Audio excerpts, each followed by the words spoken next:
piezas de museo. Sin embargo, hace pocos años, los arqueólogos descifraron los jeroglíficos de la tumba de Palenque y hasta encontraron el cadáver del hombre representado en la piedra. Se llamaba Pacal y reinó desde el año 615 hasta el 684. Los dibujos en la piedra simbolizan la esperanza en su resurrección.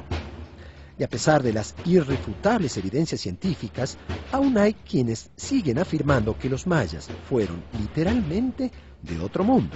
¿Quieres saber de dónde vienen los mayas? Agarra el Popol Vuh y ahí tú vas a ver. Y ellos te van a hablar de los dioses. Claro, el problema es que deificamos a los extraterrestres. Los mayas lo que hablaban era de karma, de transformaciones. Lo mismo que nos dijeron nosotros los extraterrestres. En el año 86, la primera vez que tuvimos la oportunidad de subir a entrar en una nave extraterrestre. Se creía también que los mayas habían sido un pueblo de pacíficos agricultores que vivían en armonía con sus vecinos. Hasta que en el sur de México, muy cerca de la frontera guatemalteca, se descubrieron los fabulosos murales de la ciudad de Bonampak. Allí se puede ver con lujo de detalles las torturas a los prisioneros y los sacrificios humanos. Junto a ellos están retratados los miembros más notorios de la casta gobernante de la ciudad. Y en cualquier museo se pueden ver bajos relieves con escenas similares, gobernantes y prisioneros maltratados. Porque al final de la escala social de los mayas había millares de esclavos. Chichén Itzá es otra de las magníficas ciudades mayas, una de las 7 nuevas maravillas de la humanidad. Su nombre significa el pozo de los Itzás. Los pozos, llamados cenotes, eran formaciones naturales en los que se almacenaba el agua de lluvia, esencial en una región donde no hay grandes ríos, y por eso eran sagrados. En 1967, el arqueólogo mexicano Román Piñachán comenzó a explorarlo. Recuperó centenares de objetos de oro, jade, cristal de roca, corales y muchos huesos humanos. Eran los restos de personas sacrificadas para pedir agua al dios de la lluvia. Muchas de las víctimas eran voluntarias, pero la mayoría eran prisioneros de guerra a quienes se les abría el pecho para ofrendar su corazón a los dioses. ¿Un pueblo cruel entonces? No muy diferente a los cruzados europeos y a los musulmanes que para la misma época luchaban por conquistar Tierra Santa y que asesinaban a poblaciones enteras, incluyendo mujeres y niños. Se nos olvida que la gente es gente siempre. Entonces, yo creo que no tenemos que quitarle mérito a las civilizaciones, pero tampoco las tenemos que poner o en un pedestal muy alto, o tampoco ponerlos como que si no fueran personas. Entonces, como cualquier sociedad de hoy en día o de la historia, pues tuvieron sus cosas buenas y sus cosas malas. En Chichén Itzá, además, hay una enorme plataforma donde los líderes mayas exhibían las calaveras de los vencidos en sus combates de conquista. Era una demostración de poderío, pero también una advertencia para los revoltosos de su propia ciudad.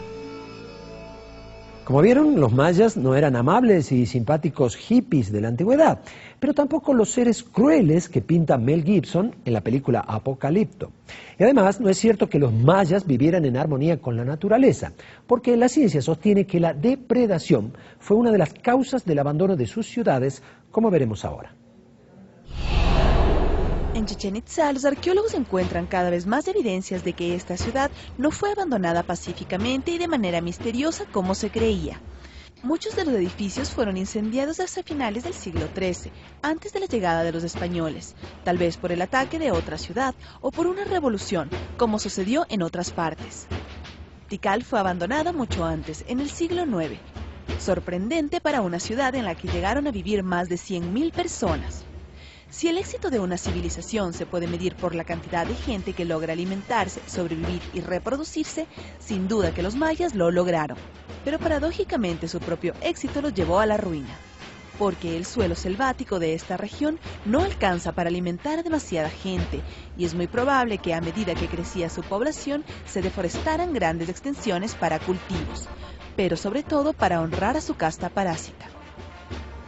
Hace pocos meses un equipo de arqueólogos auspiciado por la NASA hizo un descubrimiento sorprendente, que al parecer los mayas fueron los causantes de su propia destrucción. ¿Por qué? por la tala de árboles que terminó depredando el bosque en el que vivían. Se calcula que debían cortar al menos unos 20 grandes árboles para poder calentar la piedra caliza con la cual construir monumentos como estos, que estaban destinados a la nobleza. Esta progresiva destrucción de su ambiente provocó la caída de la agricultura, la consiguiente hambruna de la inmensa población que ya albergaba en estas ciudades mayas, lo cual desembocó en guerras que terminaron por provocar la caída de ciudades tan importantes como Tikal. Los nobles eran los únicos que sabían leer y escribir, que podían interpretar los calendarios y la voluntad de los dioses. Los campesinos, castigados por el hambre y las pestes, los acusaron del fracaso y se levantaron contra su poder absoluto.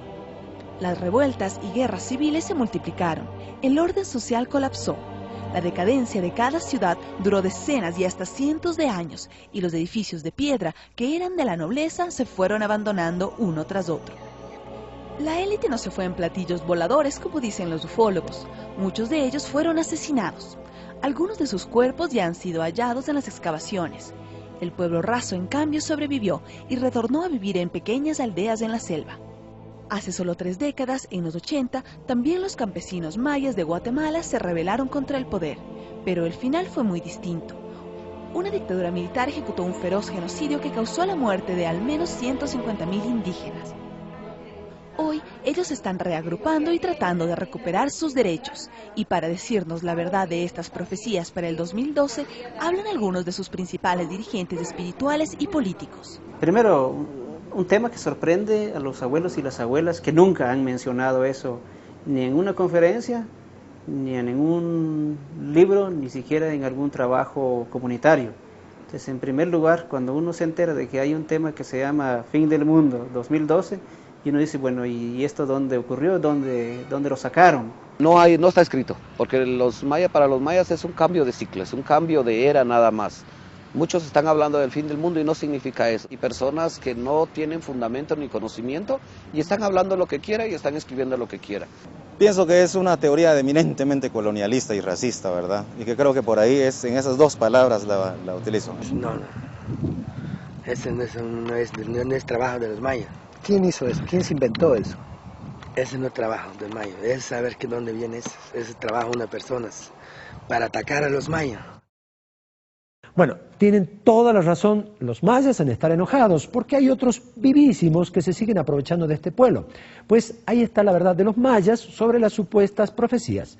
No existen ni jamás existieron. Tampoco se les puede atribuir poderes proféticos, sencillamente porque ni siquiera fueron capaces de prever el ocaso y la desaparición de su propia civilización hace ya más de 500 años. Y enseguida la verdad sobre el planeta invisible que se chocará contra la Tierra. Rayos cósmicos que nos caerán encima, agujeros negros, tormentas solares y otras cosas que sucederían en el 2012.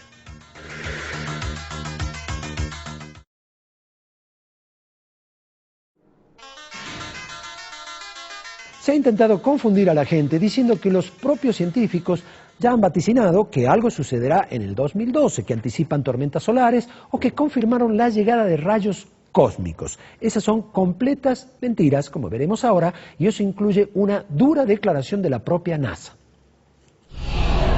Mito número 1. Los mayas predijeron el fin del mundo. Si no bastara con la palabra de los propios mayas, los arqueólogos que más han estudiado la antigua civilización maya también son categóricos para desmentir la existencia histórica de las profecías. ¿Existen? Y si no existen, ¿quién se las inventó y para qué? Sí, mira, como te digo, lo importante es saber que los mayas nunca hablaron de una profecía. ¿No han dejado escrito 7 profecías mayas? No. ¿Está escrito en alguna parte, en alguna estela, en algún templo, en el código de Dresde, en algún otro código? No, en ningún lado. Mito número 2. Un planeta invisible llegará para chocarse contra la Tierra. El mito de un planeta invisible que los caldeos llamaron Nibiru y los esotéricos modernos bautizaron como Hercólubus o Planeta X es casi tan viejo como la humanidad. Es que es cuestión de vibración, no es cuestión de que van a ver. No se puede ver una cosa que vive en otro tiempo, no se puede ver con los ojos físicos, especialmente con nuestros ojos físicos. La verdad es que no existe tal objeto celeste en nuestro sistema solar, y si en verdad existiera y fuese más grande que Júpiter, como aseguran, su paso por el sistema solar ya habría modificado la órbita de todos los demás planetas.